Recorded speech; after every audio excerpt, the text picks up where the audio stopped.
The calm before the storm. It was a regular afternoon in downtown Chicago. The rhythmic sound of footsteps echoed on the pavement as commuters bustled through the city streets, heads down, navigating through the crowds. Cars honked in the distance, taxis weaving in and out of traffic, and the familiar hum of the city gave off a sense of routine and normalcy. But then, everything changed in an instant. The sharp wail of sirens sliced through the air, cutting through the usual city noise like a blade. The sound seemed to freeze time, turning the bustling streets into a scene of muted chaos. People instinctively looked up, some pausing mid-step, some slowing down, trying to catch a glimpse of what was unfolding. But this wasn't just any ordinary siren. This wasn't a routine call. It was the beginning of something far more dangerous, far more unsettling. In the midst of the afternoon crowd, one of the city's most elite officers, an undercover FBI agent, was about to find himself at the center of a dangerous misunderstanding, one that would bring to light the darker side of policing and change his life forever. Marcus Steele, a seasoned African-American FBI agent, was in the midst of a delicate operation. His assignment was to infiltrate a violent drug ring that had been operating in Chicago for months. The stakes were high. The criminals he was tracking had connections all over the city, and Marcus had been working undercover for weeks to gather enough evidence to bring them down. His training had taught him to blend in, to become invisible, to disappear into the crowd when necessary. He was a man of precision, calculated and composed, always staying one step ahead. But as Marcus walked down a busy street that afternoon, something felt off. The flashing lights of a police cruiser came into view, its siren blaring through the thick air. He had seen the police around here before, but this time it was different. The cruiser slowed beside him, and for a brief moment, Marcus thought it might just be a coincidence. Maybe they were responding to a call a few blocks down. Maybe they were just passing by. Then came the voice, sharp and commanding, cutting through the noise of the city. "You with the black hoodie, stop right there." Marcus froze. For a second, he wasn't sure if they were talking to him. He looked around, seeing a few other pedestrians continuing on their way, seemingly oblivious to what was happening.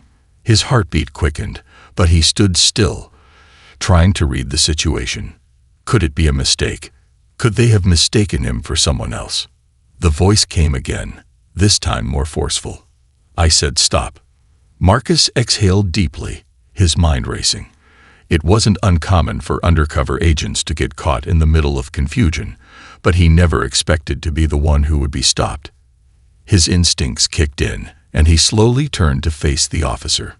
He saw Officer Reynolds, a white cop who had stepped out of the cruiser. His eyes narrowed, staring at Marcus with a look that could only be described as distrustful. Marcus wasn't sure what to make of the officer's stance, but the situation didn't sit well with him. Something felt wrong. "What seems to be the problem, officer?" Marcus asked, trying to maintain his composure. Reynolds didn't respond immediately. Instead, he circled Marcus, sizing him up like a predator stalking its prey. Marcus could feel the tension building, the unease settling in his chest. He had dealt with tense situations before, but this one felt different. "You matched the description of a suspect in a car theft reported nearby," Reynolds said, his voice dripping with suspicion. A car theft? Marcus's mind raced. This had to be a mistake. He wasn't involved in any car theft. He was an FBI agent, working a complex case. But before he could even reach for his badge, explaining the situation, Reynolds lunged forward. "Hands where I can see them," he barked, grabbing Marcus's arm with a force that caught him off guard. The arrest had begun, and there was no turning back. The confrontation.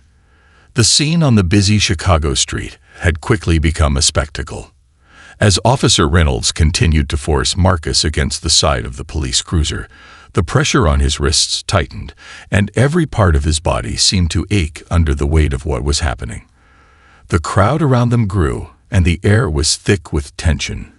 Phones were being pulled from pockets, screens lit up, and soon, Marcus's life, his dignity, and his very identity were being broadcasted in real time to a world that had no understanding of the truth. As the officer cinched the handcuffs tighter, Marcus could feel the sting of humiliation. He had trained for years to be in situations where things could go south, to stay calm under pressure, to think quickly, to protect himself and those around him. But nothing had prepared him for this. This wasn't just a mistake. It wasn't just an arrest gone wrong. This was racial profiling in its most blatant form, and it was happening to him, a dedicated FBI agent who had devoted his life to upholding the law. The crowd continued to murmur in confusion, and Marcus could feel their eyes on him. He had always prided himself on his ability to maintain his composure in the most stressful situations, but this was something else entirely. The unjust nature of the moment felt suffocating. It wasn't just his reputation at stake, it was his identity. "Why's he being arrested?" a voice called out from the crowd. Marcus couldn't see the face of the person who spoke, but the question seemed to hang in the air. "Car theft," Reynolds answered, his voice dismissive, as though it was a simple matter to him, as if accusing someone without cause was the everyday work of an officer. He glanced at Marcus, and then at the crowd, his gaze sharp, like he was daring anyone to challenge him. The words "car theft" struck Marcus like a slap. The officer had accused him of something he hadn't done, something he could not even fathom. The logical part of his mind told him to stay calm, to keep his composure, but inside, the frustration was building, growing into something darker. How could this be happening? How could someone, a police officer, someone who was supposed to uphold the law, make such an assumption based solely on the color of his skin? The crowd started to whisper among themselves. Some nodded, their eyes skeptical but unwilling to act. Others raised their phones, no doubt preparing to document the arrest that seemed, at best, questionable. A few people stepped closer, asking questions, not understanding what had transpired. "Is he really guilty?" One woman asked, her voice laced with disbelief. She had watched the exchange from a distance and seemed confused as to why Marcus, a man who didn't look like a criminal, was being treated this way. Reynolds didn't bother to respond. Instead, he took another step forward and forced Marcus to the ground, his knee pressing harshly into the agent's back as he continued to restrain him. The weight of Reynolds' body felt like an anchor, pulling Marcus deeper into the despair of the situation. He could feel the cold concrete against his cheek, the crushing pressure of his own body weight beneath the handcuffs, and the frustration that surged through his veins. Marcus tried again, his voice strained but steady. "I'm FBI, officer. You're making a mistake. Please, let me show you my badge." But Reynolds, whose body language had been tense since the first moment he approached, wasn't listening. His grip tightened, and he spoke through clenched teeth, his words sharp and dismissive. "You think I'm stupid?" Reynolds scoffed. "You think I'll fall for that? I've heard all the excuses before. No one's buying it." There was a coldness in the officer's voice that Marcus had encountered in only the worst of situations. It was a hard, unyielding edge that hinted at something much deeper than just an innocent mistake. It was disdain. Pure, unfiltered contempt. This wasn't about a misunderstanding. This was about a belief that Marcus was inherently guilty because of the way he looked, because of who he was. The crowd's reactions grew louder, but they were unsure of what to do. They hesitated, unsure of the officer's authority, unsure of how to intervene without escalating the situation. This was a moment where the line between right and wrong seemed to blur. They could see Marcus wasn't just a regular civilian, but no one knew the truth. All they saw was a black man in a hoodie being treated like a criminal in front of their eyes. Some began to murmur that this wasn't right, that this didn't look like a normal arrest. But even as they spoke, no one moved to help. Marcus's thoughts raced as he lay there, helpless, unable to get a word in. The helplessness weighed heavier than the pain in his wrists, the anger in his chest. The world seemed to stand still around him, yet it was speeding up. His every attempt to explain himself was dismissed, as though his words held no value. His mind flashed to the countless training exercises he had gone through, the countless hours of preparation he had spent learning how to de-escalate a situation, to protect civilians, to avoid unnecessary confrontation. But none of that mattered here. In this moment, it felt like the rules had been rewritten, like his life and his career were reduced to a mere obstacle to be brushed aside. A man in the crowd, an older gentleman with graying hair, stepped forward. His face was etched with concern, and he looked directly at Officer Reynolds, his voice steady but laced with uncertainty. "You can't just arrest him like that without cause," the man said, his words sharp and questioning. But Reynolds, already in the throes of his own self-righteousness, barely spared the man a glance. "Stay out of it," Reynolds snapped, his tone warning and dismissive. "This is police business. You don't know the whole story." But the people who had gathered, their phones still recording, were starting to question what was unfolding before them. They could see the man on the ground, the FBI agent who had been detained without any explanation, and the officer who was growing increasingly agitated, unwilling to listen.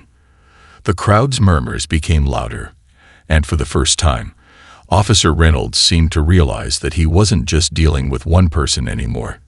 He was dealing with an audience, one that was questioning his actions. But still, the officer refused to back down. Marcus felt the grip on his arm slacken slightly as Reynolds turned his attention to the growing crowd. The brief moment of freedom allowed Marcus a fleeting second to breathe. His training kicked in again, reminding him that he had to stay calm. No matter how much anger surged inside him, no matter how wrong this all was, he could not lose control. The crowd was growing more vocal, but Reynolds was determined to finish what he had started. His grip on Marcus's arm tightened once more, pulling him to his feet and shoving him toward the back of the police cruiser. "Move it," Reynolds barked, as though Marcus were nothing more than a criminal being processed. But it was then that something inside Marcus snapped. He was not just some criminal. He was a man of the law, a man who had sworn to uphold justice. And yet here he was, subjected to something so much worse than a simple mistake. This wasn't just an error in judgment. This was racial profiling, pure and simple. He opened his mouth again, his voice low but steady. "You can arrest me, but you can't take away my dignity. I'll make sure the truth comes out. I'll make sure they know who I really am." The words hung in the air, a promise, a vow that would echo far beyond this street.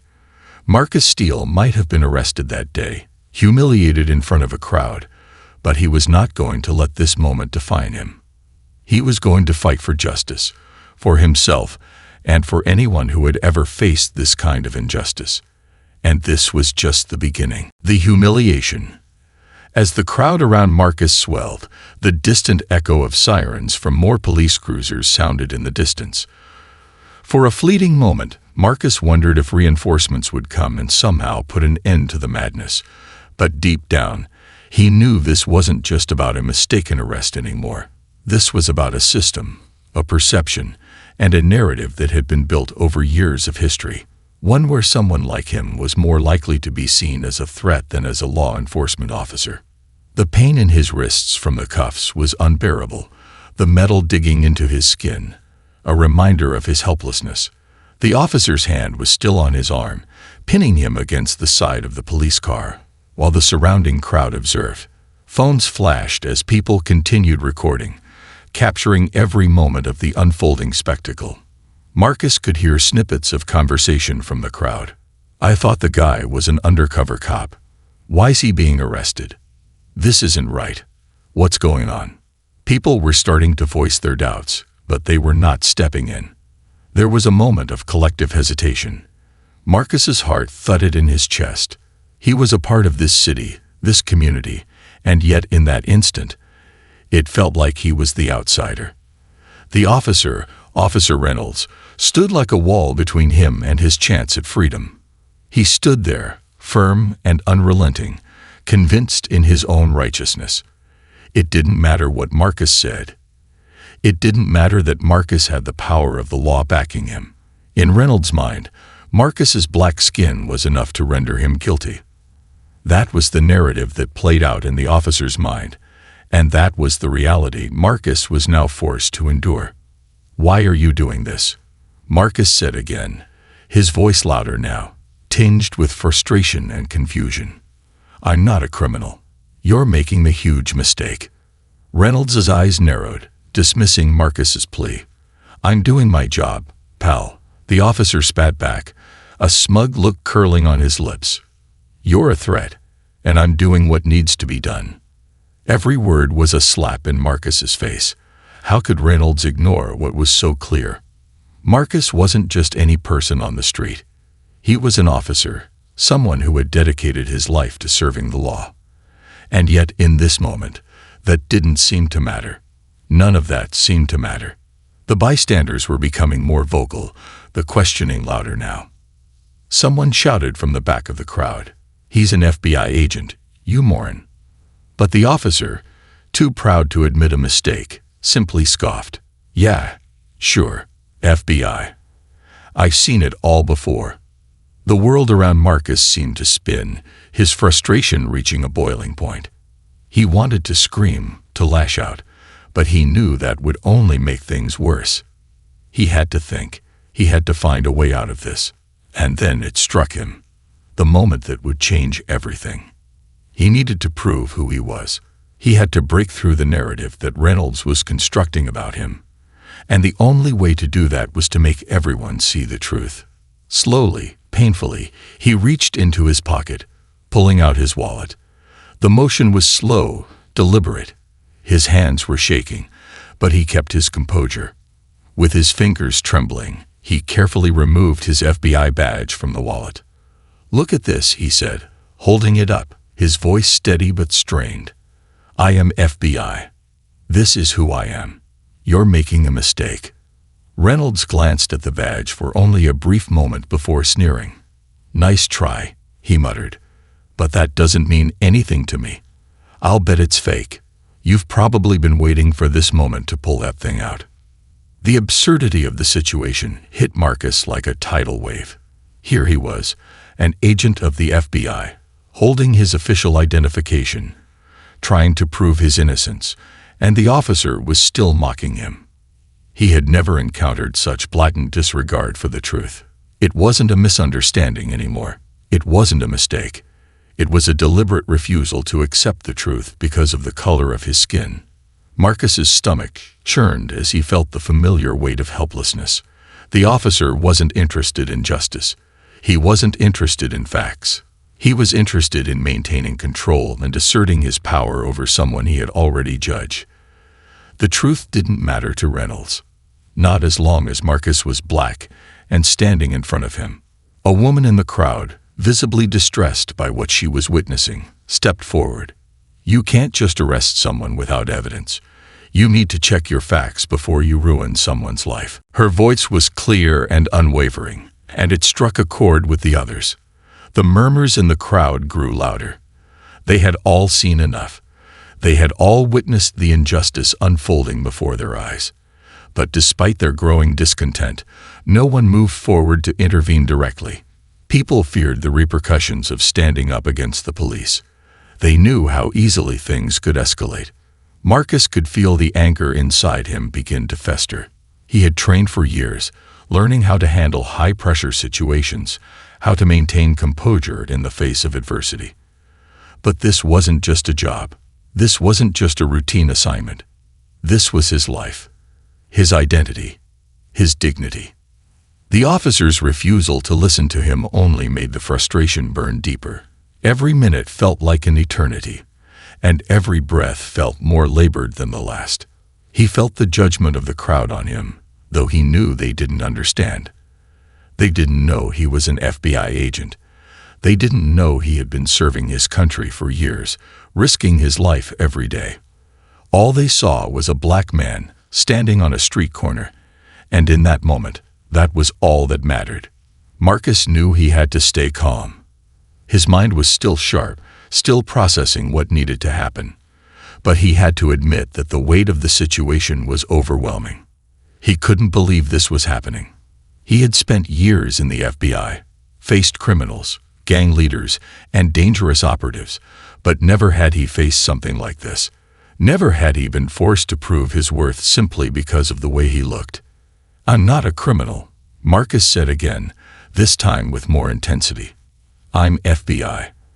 I've been working this case for months. You're making a mistake, officer. You don't know who I am." Reynolds ignored him, his grip tightening around Marcus's arm as he twisted it behind his back. He wasn't even listening anymore. He wasn't trying to get to the truth. He wasn't trying to investigate the situation. He was simply enforcing his own narrative, one that painted Marcus as guilty before even giving him a chance to explain himself. The crowd was getting restless now. People were shouting, calling out the officer's behavior, questioning his actions. But still, Reynolds didn't back down. His posture was rigid, his mind locked in on the belief that Marcus was guilty of something. Anything. A man in the crowd suddenly shouted, "That's enough. Let him go." The words hung in the air, heavy with the weight of truth. Someone else joined in, and soon more voices echoed in agreement. The people were waking up. They were seeing through the charade that Reynolds was trying to maintain. But still, Marcus was helpless. He was being treated like a criminal in the full light of day, in front of everyone. And no matter how much the crowd objected, no one seemed to have the power to stop it. Marcus kept his eyes on the officer. He needed to remain calm. He couldn't let the anger consume him. He couldn't lose his composure, not now. Not when so much was at stake. He had to remember his duty, his responsibility. But the weight of what was happening, the sting of the humiliation, was impossible to ignore. As the crowd grew more vocal and the situation seemed on the verge of escalation, Marcus realized something. The fight for justice wasn't just about proving his innocence in that moment. It was about showing the world the ugly truth of what was happening to him. The racial profiling, the systemic injustice, the refusal to listen to the voices that mattered. That was the fight he was truly in. And this was only the beginning. The fight for justice. The moments stretched on, and every second felt like an eternity. Marcus Steele, a man who had dedicated his life to enforcing justice, was now a prisoner in his own city, held by the very system he had sworn to uphold. He was caught in the paradox of being both an officer of the law and its victim. And with each passing minute, he felt the sting of this bitter irony. The truth, the overwhelming truth that could clear his name, felt further and further away. The louder the crowd got, the more isolated he became in his own disbelief. The tension in the air was palpable. The murmurs from the crowd intensified, but the officer's actions showed no signs of slowing. Reynolds had no intention of backing down. His jaw was clenched, his eyes cold and unwavering, as if he had made up his mind about Marcus before he had even spoken a word. In his mind, Marcus was guilty because he didn't fit the profile of someone who belonged to this community. A black man in a hoodie couldn't possibly be an FBI agent. No, he was a suspect, a criminal. But as the crowd continued to grow, the energy began to shift. The voices in the background, once unsure and hesitant, began to take on a more forceful tone. "Let him go," someone shouted again, their voice rising with authority. "This isn't right. You've got the wrong guy." Marcus's chest tightened with emotion as he realized what was happening. The people around him were starting to wake up to the injustice unfolding before them. They were beginning to see the problem, the deeply ingrained bias that had led to this moment. But there was still so much to be done, still so many hurdles to overcome. The truth could only go so far if it was buried under the weight of history and prejudice. "Do you see what you're doing?" a man in the crowd called out, his voice shaking with frustration. "He's one of us. He's a cop, damn it. He's here to help us." Marcus could hear the desperation in the man's voice, and for a split second, he allowed himself to hope. Hope that the people surrounding him would push back against this systemic injustice. But the reality was far grimmer. Even if the crowd now saw the injustice, Even if they were starting to demand that Reynolds stop, they were powerless. The power of the badge was still with the officer, and Marcus was still helpless, bound in handcuffs. It wasn't just the crowd that was reacting now. Marcus could feel the weight of his own emotions building up inside him. A cold fury simmered beneath the surface. It was a new kind of anger, one he had never truly experienced before. It wasn't about the situation anymore. It wasn't just about being arrested.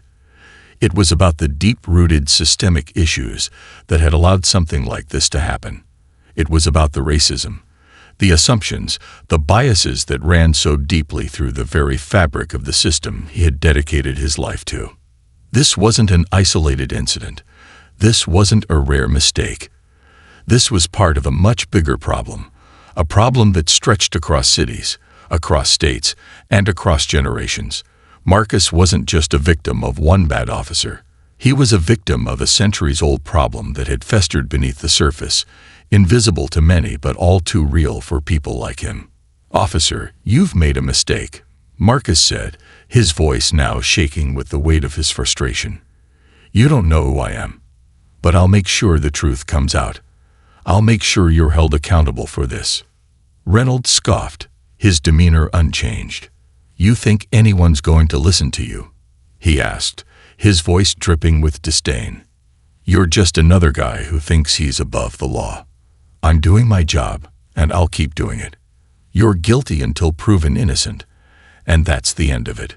It was in that moment, with those words hanging in the air, that Marcus knew this wasn't just about him. This wasn't just about an individual's wrongful arrest. This was a reflection of a much larger truth, a truth that had been buried for far too long. And if there was one thing Marcus was sure of, it was that he wasn't going to let it slide. Not this time. Not when he had been pushed to the brink. He knew the path ahead wasn't going to be easy.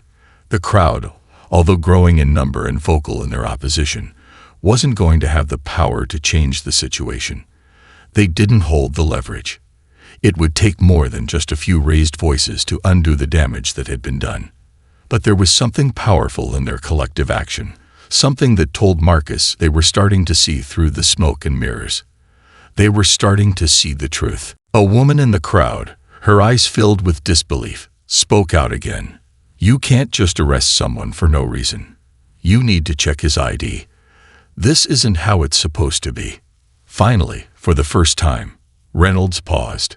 It was a small hesitation, a momentary crack in the officer's otherwise unflappable confidence. Marcus could see the gears turning in Reynolds's head, the flicker of doubt. He had been so sure of himself, so determined to follow through on his assumptions. But now, the crowd, the voices of the people, had started to change the narrative. Maybe the officer wasn't as sure of himself as he had been moments before. Marcus seized the moment, his voice rising. "You've made a mistake, and I'm going to make sure it's corrected. You can't just treat people like this. You don't have the right to assume that every black man in this city is a criminal. I am not a criminal. I am an FBI agent, and I will not let you walk away from this." The words were out before Marcus could stop them, but the moment felt surreal. He was speaking for himself, yes, but he was also speaking for every person who had ever been racially profiled, for every person who had been falsely accused or wrongfully targeted because of their skin color. This was bigger than his personal injustice. This was about righting a wrong that had been perpetuated for centuries. Reynolds, still reluctant to acknowledge the truth, reluctantly moved his hand to his radio, and the tension in the air grew as he spoke to dispatch, confirming his own beliefs.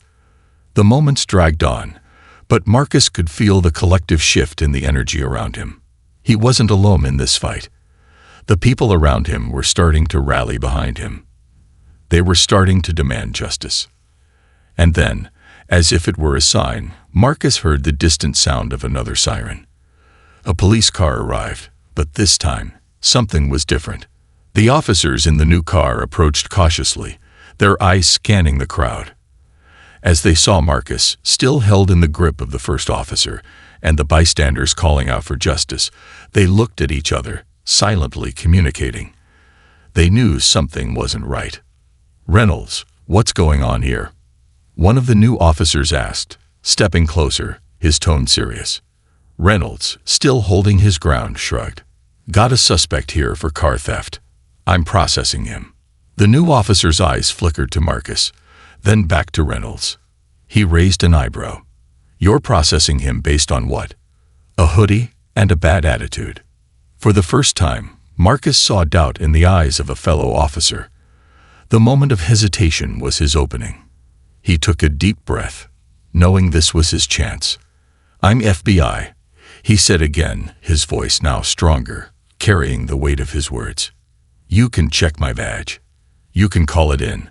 This is a mistake." The new officer didn't hesitate.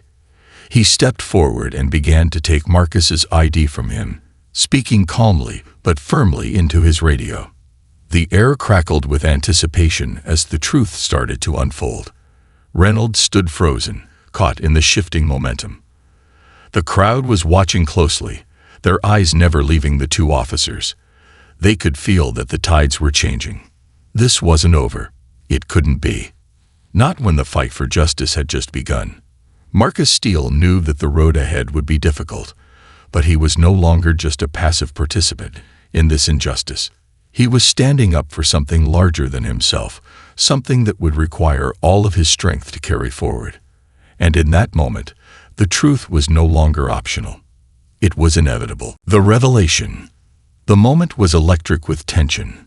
Marcus Steele stood there, still handcuffed, the pressure of the metal digging into his skin, but the weight of what was unfolding before him.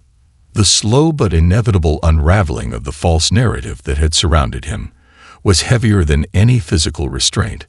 It was as if the entire situation had shifted, the momentum now in his favor. The crowd had witnessed it all. The police officer's arrogant dismissal of truth, the deep-seated prejudice that led to this moment. But now, it seemed, even the system was starting to bend under the pressure of accountability. The second officer, who had arrived on the scene with the sound of distant sirens, stepped closer to Marcus, his expression neutral, but his gaze intense. "All right, we're going to sort this out," the officer said, his voice calm but authoritative. He pulled out his radio, and as the static buzzed in the air, he spoke to dispatch, requesting confirmation of Marcus's identity. The words were sharp and quick, professional, but there was a clear undertone of recognition. A recognition of something not right, something out of place. Marcus's heart hammered in his chest, but he knew that at this point, there was no turning back. The situation had already escalated far beyond his expectations, but now he had a chance. The truth would out, and that truth would carry with it the weight of change. Around him, the murmurs of the crowd grew louder, more insistent. People weren't just standing by, passively watching. They were speaking up now, calling out the injustice they had seen unfold. "This isn't how it's supposed to be," one person shouted. "He's one of the good guys. He's one of us." The energy was shifting. The bystanders, who had previously stood on the periphery, unsure of what was happening, were now vocal in their support. The officer, still holding Marcus in place, shifted nervously under the weight of their collective gaze. The reality was sinking in. They weren't going to let this go. Not today.